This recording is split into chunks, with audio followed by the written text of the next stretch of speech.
What's up, guys and gals of the movement world? It's Sean Mishka, the Movement Miyagi, coming to you once again on behalf of Football Beyond the Stats in our Mover of the Year feature this year for 2023 in Christian McCaffrey, running back of the San Francisco 49ers.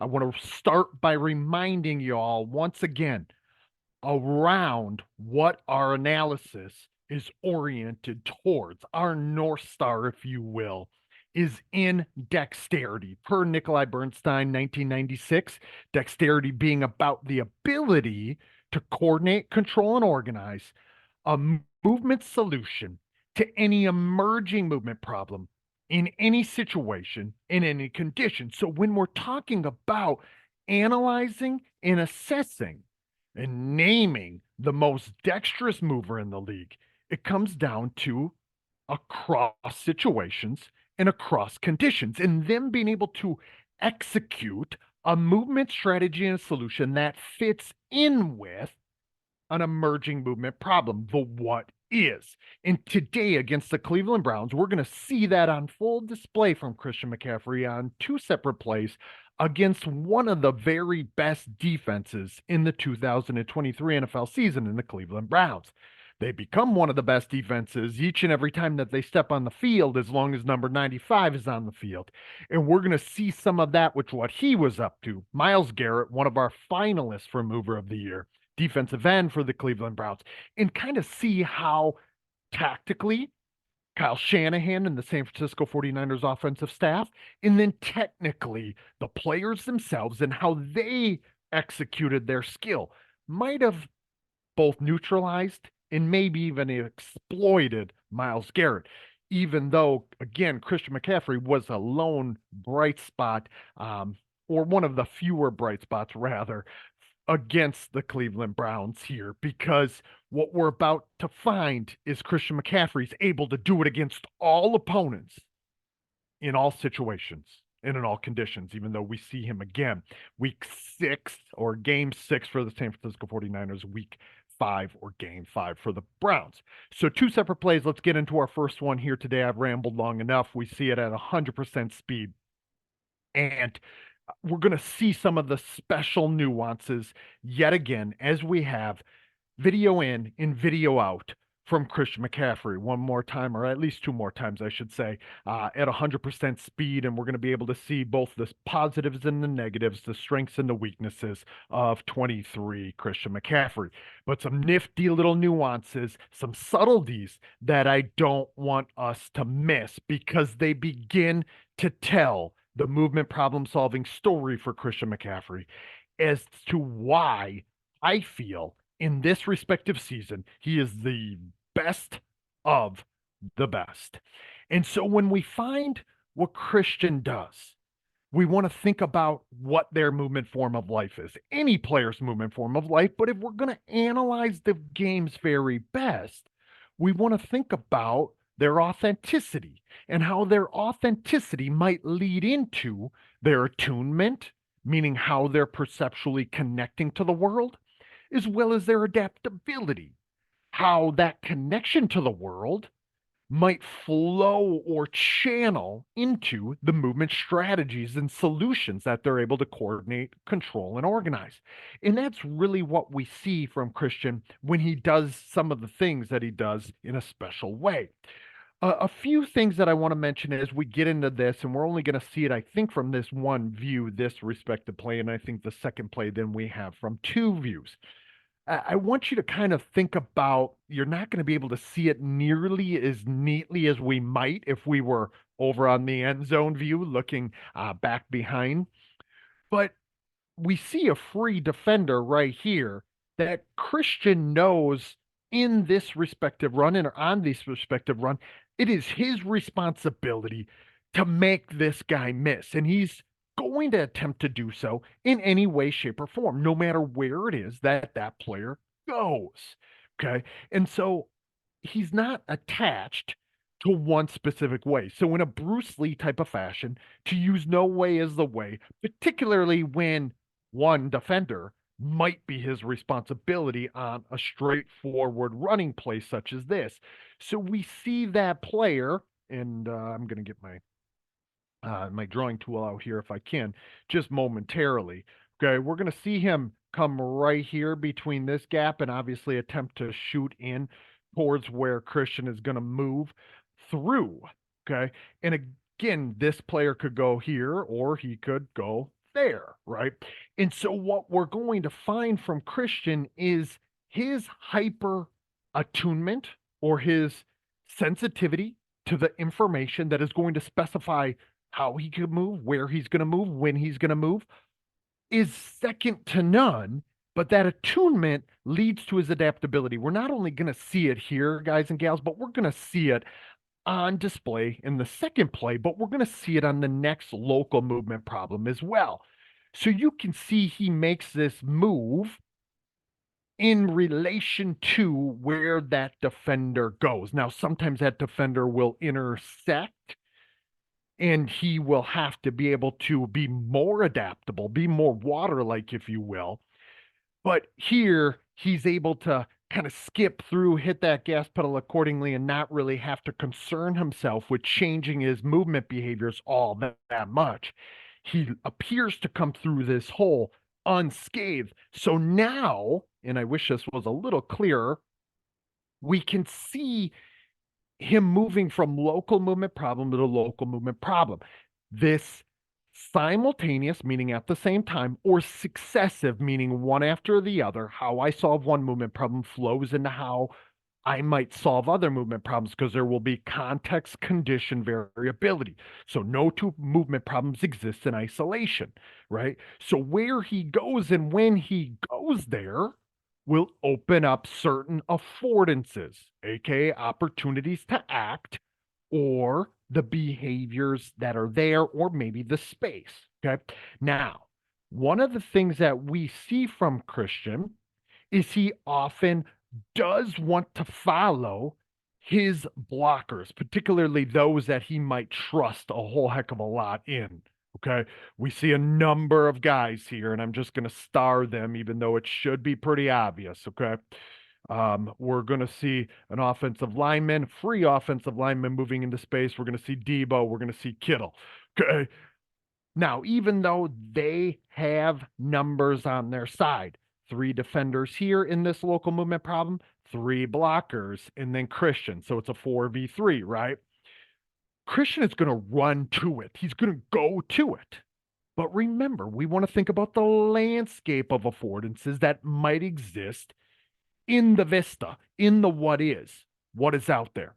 And one of the things that I think Christian could actually stand to improve upon is some of this width of his perceptual skill.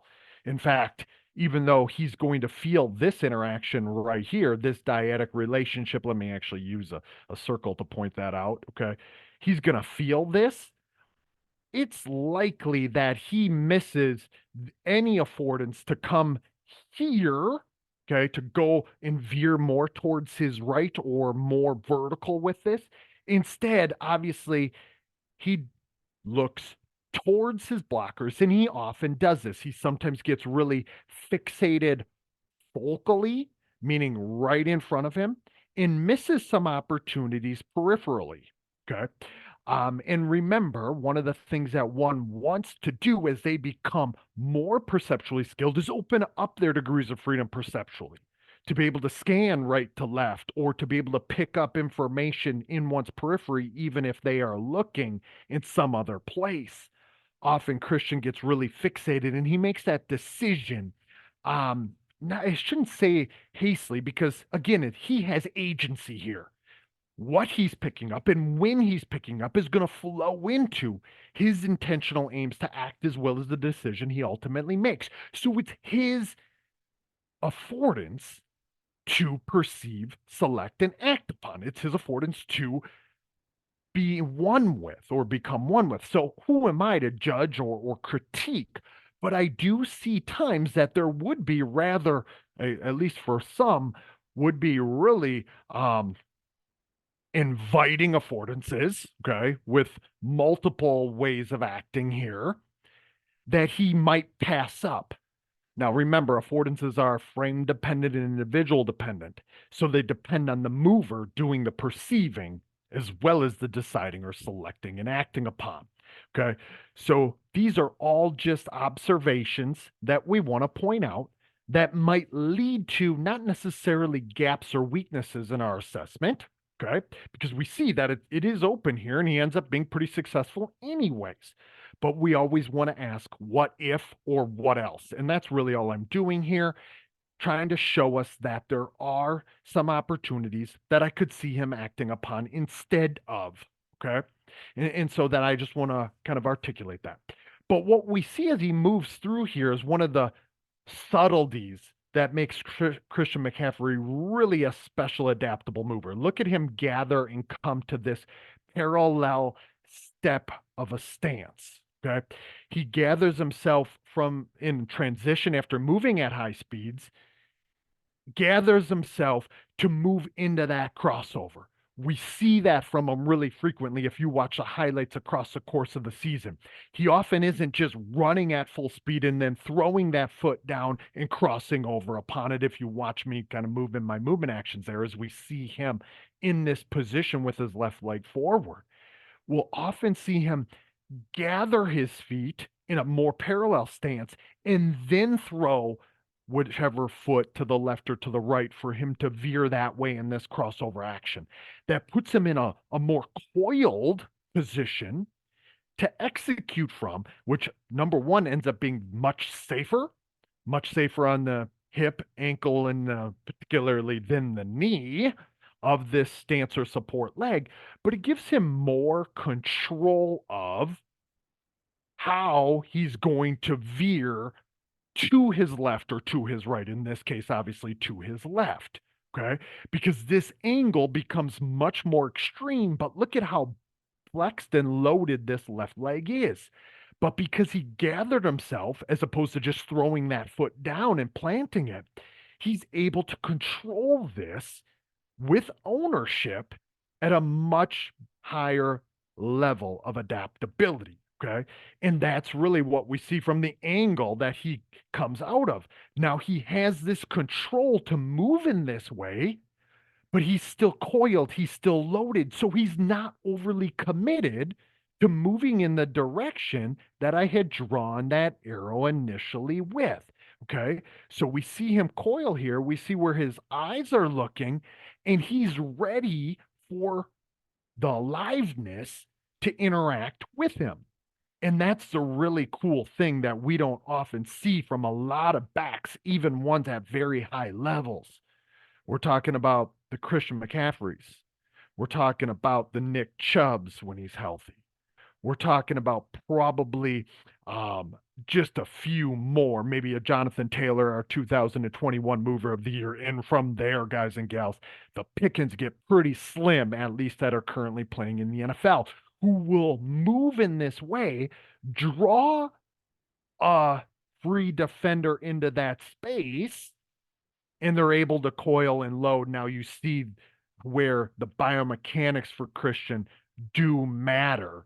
He has abundance and degeneracy in that movement system. He's not locked into one way of behaving or acting. He can move and flow from one move to the next. Here from a crossover right into this left foot power cut and back inside.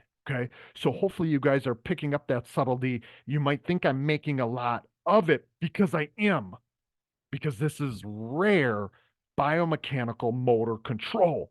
And then we see he's able to move. Let me go one frame back now that you can hopefully see what I'm picking up. When that defender comes free, he couples his movement actions in relation to it. He pulls and draws them in, gets them to commit, connects perceptually to their movement actions, and then his movement actions feed off of it. That's being attuned and that's being adaptable. Okay. Now we see him look at the crossover cut yet again. Now it wasn't quite the same gather step to get to it. He moves right into acceleration to get into it. Okay. But the crossover to move into that angle, because he wasn't again at high speeds. This is the thing in step one, step two, and step three, whether it's out of transitional movement or whether it's out of an acceleration, he's able to hit high acceleration in a hiccup out of just about any platform or pattern or position. Okay. And because we do have another play to get to here, I'm going to go a little quicker through this part. But we see how quick he is to accelerate, but that acceleration is always going to be connected to the what is. Look at Myles Garrett here. I mean, this is a freak of nature coming from nowhere, right? I mean, where is Myles Garrett even coming from? And he almost gets control of him. Look at Christian just kind of contort his body ever so slightly with Myles coming, and with that chop from behind, Christian is attuned to it, and at the same time is going to become, we think, or we would imagine, or we would hope, perceptually connected to this relationship. Okay. So interpersonal distance and how it's changing between him and this defender right here, but also this big cat prowling behind him, huffing and puffing back in his ear hole. Okay. But watch how this unfolds now. If I can get back to my mouse and my cursor, and he looks directly to number 0 here. They both kind of make eye contact and look at one another. And one of the things that Christian does is you can see he's always got kind of this measuring stick, whether he's perceiving it visually or he perceives it haptically with that hand and that touch, that feeler that I've talked about. He does it in both ways. But here he has this information that is awfully specifying as well. Now we see Christian begin to coil himself, hold and tuck, and protect the ball accordingly from both threats. Okay. So again, let's not miss the forest through the trees. Let's not miss those subtle nuances that make Christian McCaffrey as special as he is. Okay. So now we move on to the next play, and this was actually the one, guys and gals, that I wanted to take more time featuring, even though I spent a significant amount of time. I just looked at the clock on that first play. But let's watch this one now at 100%.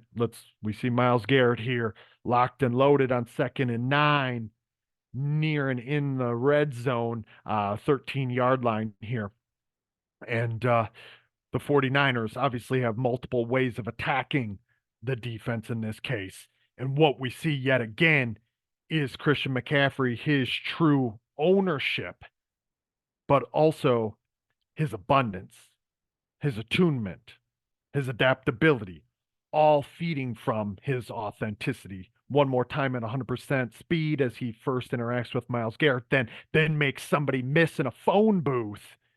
And again, showing the special, unique nature of Christian McCaffrey. Let's watch it at 50% speed now. You can imagine here, lots for us to think about. Okay. Some of this play is made possible by Kyle Shanahan, offensive genius or mastermind of the San Francisco 49ers, using Myles Garrett in his nature, his intense, violent, very dynamic and aggressive nature against him. Okay. Get him moving upfield. Get him in this track stance. Let him get deterred momentarily with Christian and have to cut in relation to him. Actually evade Christian's blocking attempt. Christian selling this as if obviously he's not going to be involved in the play, kind of letting Myles Garrett believe or think right here and right now that he is part of the play, only for Brock Purdy to ditch this ball off in a shovel type of fashion to Christian McCaffrey. We talk a lot about how our analysis could perpetually feed into what could or should be done in our learning environment.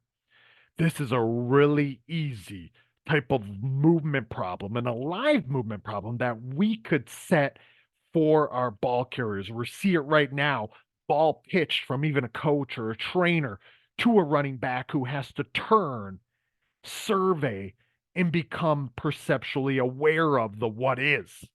We could easily start this at the 15, maybe at the 20, or maybe even the 10, right? Or we might even be able to start it in the middle of the field and move from left to right, or even move towards to the hashes where that shovel pass is happening more within the middle of the actual formation. however you want to do this.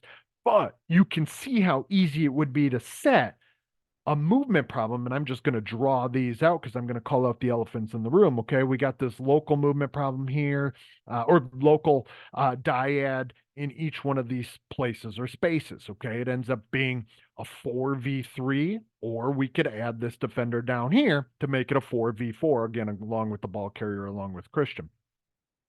Let me just quickly draw out what kind of movement workspace we might be operating in. We might be able to do it as I'm trying to figure out my mouse here. Here, okay, and then obviously down at the bottom of the screen, okay, down there or wherever the sideline might be, hashes to sideline is a good reference point or vantage point here. And again, repetition without repetition, no two problems the same.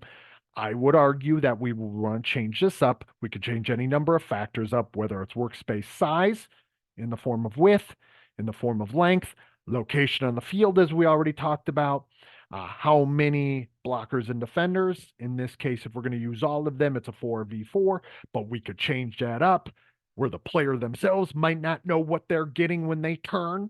Okay.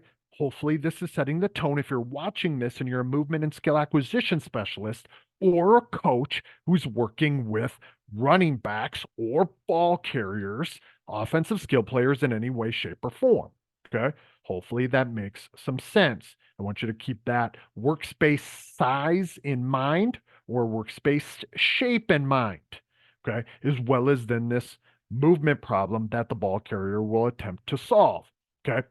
One of the things I talk a lot about with Christian in his movement skill in a phone booth. Again, as good as it comes, but he is not only biomechanically and anatomically structured around it at 5'11 and 205, 210 pounds, right?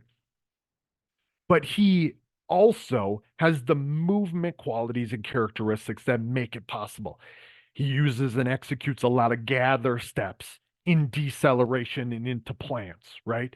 He has abundance within his strategies. And it's that abundance, that movement strategy that he comes to, he doesn't use only one way. That abundance he can employ at any time from multiple different stances or movement strategies that preempted what occurred, what came before, right? He can do it from slow speed, fast speed. He can do it from accelerating or transitioning. He can go from one cut to the next, as we saw in the play before this. But this movement in a phone booth, which happens right here, is made possible because he isn't stuck to the one way of being or acting. You can see he does get himself really connected to this dyadic relationship between his offensive lineman, number 64, and this defender. And as this defender comes free, he uses their movement actions, their movement behaviors to afford his movement behaviors or to invite or exclude certain ways of being and acting. There's no way for him to move towards the hashes or the middle of the field because of where this player jumped and got into position in relation to him. Okay. But again, we see that movement strategy. We see the crossover cut. Oh, shoot. I needed to go back a little further. Let me go to about right here. We see this crossover in a short space able to be executed, and he's always using his teammates. He's always using his blockers. You mean to tell me you don't think that he knows exactly where Kittle is right here at this moment, and Kittle about to move, if I can get my drawing tool back in here, into this space to intersect where this guy's coming. So you see Christian go here and then back out there, right? We just watch it play out in this fashion. All in relation to giving himself the easiest path towards pay dirt. Now, Kittle doesn't even end up having to block this guy. But right here, we see McCaffrey move, execute that crossover again in any situation, across any situation, and across any respective preliminary movement actions. Okay. It's all about going with the flow, moving like water, and using one's information pickup, one's information detection, their perceptual connection to the world to maintain functional contact with the what is. Functional contact being purposeful, practical, useful. That perceptual pickup flows into how one might be able to act. And I think they're going to give us another view, and they are. You can see they circle Myles Garrett here to kind of illustrate that, which what I began to illustrate also. You see that nifty little interaction that was done intentionally and deliberately. We're able to see a little bit of the vantage and viewpoint here of how tight and close this interaction actually gets. In that movement in a phone booth, that jab step to crossover, that is really highly authentic to him to move from right to left. And I know I keep playing it over again. I apologize if it's a little blurry. Hopefully, you guys can pick up what I'm putting down. You can kind of picture what it is that we're after here and what it is that makes Christian McCaffrey the abundance, the adaptability, but flowing from the attunement and authenticity. Guys and gals, hopefully you guys are able to pick up that, which what I'm putting down, like I just said. Christian McCaffrey doing it across situations. We're going to find out that Christian McCaffrey also does it across conditions as well. And that's the thing that I want everybody to take from this. When we're assessing dexterity, ultimately, if we're a movement and skill acquisition specialist, if we're a coach or a performance enhancement specialist, whatever it is that we call ourselves, we're trying to assess the level of dexterity. So we assess one's movement problem solving qualities and capabilities across situations and across conditions. Because ultimately, what we're trying to do is chase dexterity as well. And in order to do that, we have to set up live movement problems across situations and conditions again. So for Sean Mishka, the Movement Miyagi, this has been another movement skill deep dive into Christian McCaffrey. I hope you're enjoying it. I hope you keep coming along for the ride.